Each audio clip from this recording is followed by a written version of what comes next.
Patrimonio natural. Definición de patrimonio natural. El patrimonio natural se atribuye a aquellos lugares, formaciones geológicas y zonas con un excepcional valor estético y científico, según la UNESCO. Los monumentos naturales que están constituidos por formaciones físicas y biológicas o por grupos de esas formaciones que tengan un valor universal excepcional.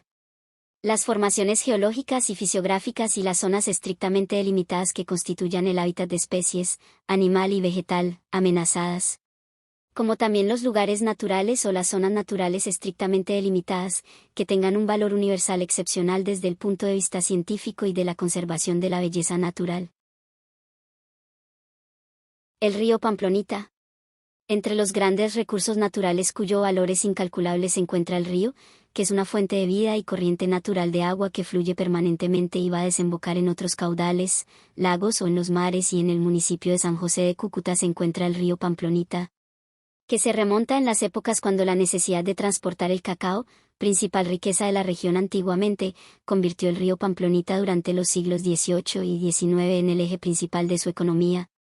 El Pamplonita nace a 3.000 metros de altura, en el Cerro de Alto Grande, en el páramo de Fontibón, en las cercanías de Pamplona. Desciende por el Valle del Cariongo, sale por el Boquerón de Pamplona y sigue hacia el noroeste, hasta la altura de Chinácota, recibe las aguas de la quebrada La Honda y sigue bajando hasta el Valle de Cúcuta, por donde pasa Cansado, y al salir se junta con el Táchira, hasta desembocar en el caudaloso río Zulia, que los arroja al lago de Maracaibo. Recorre 115 kilómetros desde su nacimiento y hasta su desembocadura y beneficia al 70% de la población del departamento de Norte de Santander. Cuenta con una extensión de 137.524 hectáreas.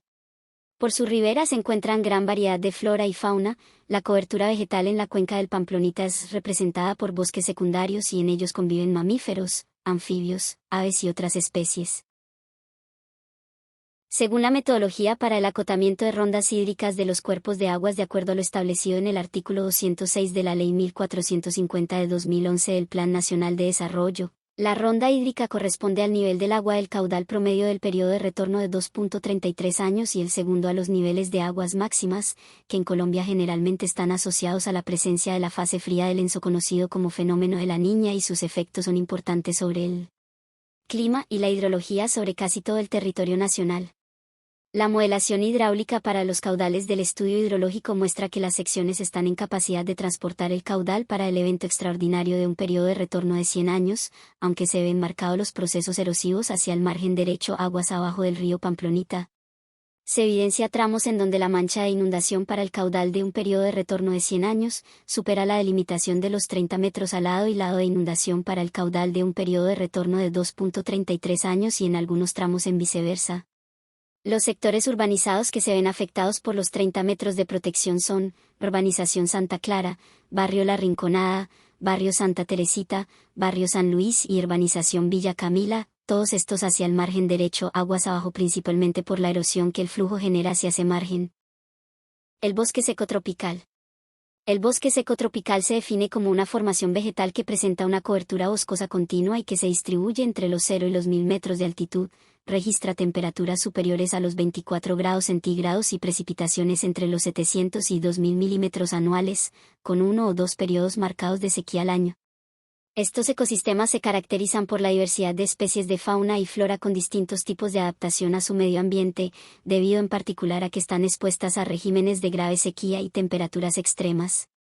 Según el registro del Instituto Alexander von Humboldt, solo queda el 8% de los 9 millones de hectáreas que existían en territorio colombiano, convirtiéndose en uno de los ecosistemas más amenazados del país. De estos territorios, solo el 0,4% está protegida por el Sistema Nacional de Áreas Protegidas SINAP. En norte de Santander, en municipios como Zulia, Los Patios, Villa del Rosario, Ocaña, Playa de Belén, Cúcuta y San Cayetano cuentan con este tipo de ecosistema, la mayoría de ellas en zonas privadas. En relación a su fauna y vegetación, sus especies se han adaptado a condiciones tan drásticas de estrés hídrico, por lo cual presenta altos niveles de endemismo, es decir, que no se dan en ningún otro tipo de ecosistema. Entre los beneficios que aportan en la economía y producción agrícola, el Ministerio de Ambiente resalta, entre otros factores, el aprovisionamiento de frutos como el níspero, el caimito, el mamoncillo y el hoho, pero también de ciertas variedades de pimienta y ají, maderas, fibras, plantas ornamentales y toda una serie de compuestos químicos secundarios como resinas, alcaloides, aceites esenciales, látex y fármacos, en el ámbito cultural, pueden constituirse en destinos turísticos y de recreación, entre otros factores que benefician a la amortiguación del cambio climático y la protección de suelos contra la erosión y la desertificación. En el departamento, la Universidad de Pamplona, por medio del Grupo de Investigación en Ecología y Biogeografía, ha liderado proyectos de caracterización de fauna y flora en estos ecosistemas. Estas exploraciones han sido financiadas por CLP, Instituto Alexander von Humboldt, Corponor, BBVA, Colciencias y otras ONG internacionales. Organizaciones que han permitido dar cuenta de la diversidad de animales y vegetación. Diego Carrero, director del grupo de investigación, aseguró que en norte de Santander se tiene un registro de 15 especies de anfibios, 12 reptiles, 80 de aves y 230 de mariposas diurnas. Áreas verdes en Club Tenis. San José de Cúcuta carece de parques, a diferencia de otras ciudades. Por el alto nivel de subdesarrollo y corrupción en administraciones pasadas, se dilapidaron los terrenos del bosque popular, en donde se construyeron edificios y hoy funciona Home Center. Los terrenos del Club Tenis representan un lugar de privilegio.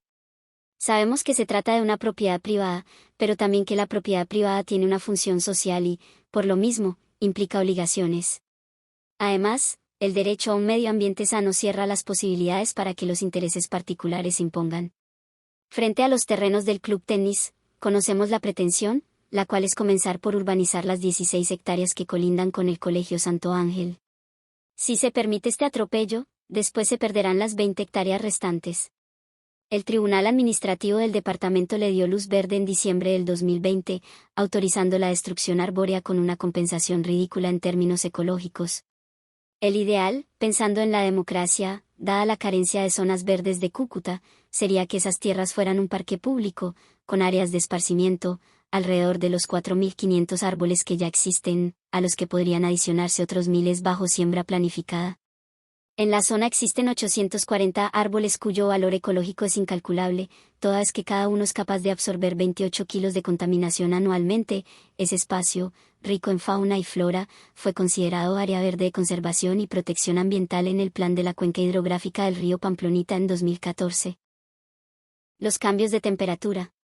La afectación de la topología y topografía del bosque seco tropical de Cúcuta puede tener un impacto en la temperatura por varias razones, ya que los bosques desempeñan un papel crucial en la regulación del clima. Algunas formas son: 1. Los árboles en los bosques proporcionan sombra, lo que ayuda a mitigar la radiación solar directa. Cuando se talan los árboles, se reduce la sombra, lo que puede llevar a un aumento de la temperatura local. 2. La deforestación puede alterar la composición del suelo y su capacidad para retener agua. Sin la protección de la cubierta arbórea, el suelo puede volverse más propenso a la erosión y la desertificación, lo que afecta la capacidad de la tierra para regular la temperatura. 3. Los bosques desempeñan un papel crucial en el ciclo del agua, contribuyendo a la formación de nubes y a la regulación de los patrones de lluvia. La pérdida de bosques puede alterar estos patrones, lo que a su vez afecta la temperatura y la humedad en la región. ¿Por qué es importante la preservación del patrimonio natural? El patrimonio natural está intrínsecamente ligado a la identidad colectiva y calidad de vida de las personas, constituyendo bases fundamentales para el desarrollo y siendo parte integral de la cultura. De igual forma, proporciona numerosos bienes y servicios esenciales para la población, donde se ha comenzado a entender que muchos recursos naturales no son renovables y su pérdida es determinante en la continuidad del hombre como especie. La conservación asegura la disponibilidad continua de estos recursos. Sectores económicos clave, como la minería, la industria forestal, la agricultura y el turismo, dependen del uso sostenible de los recursos naturales. La conservación contribuye a garantizar la continuidad de estos sectores. Diversas amenazas al patrimonio natural, como la sobreexplotación de especies, la modificación de hábitats y la introducción de especies no nativas, resaltan la necesidad de acciones para evitar la degradación del patrimonio natural, ya que tiene impactos directos en la identidad cultural, la economía sostenible y el bienestar humano en todas sus dimensiones. Por medio del cual se adopta una revisión ordinaria del Plan de Ordenamiento Territorial del municipio de San José de Cúcuta, que consiste en recuperación y restauración natural, recuperación de fuentes hídricas, suelos, aire y paisaje, Preservación, protección, conservación y control de los recursos naturales. Conservación, adecuación y mantenimiento de suelas, de la vegetación y hábitat de fauna silvestre, reservas de biodiversidad. Conservación, defensa y mejoramiento del territorio y sus recursos, físicos, estéticos, económicos y socioculturales. Actividades orientadas a la protección integral de los recursos naturales renovables.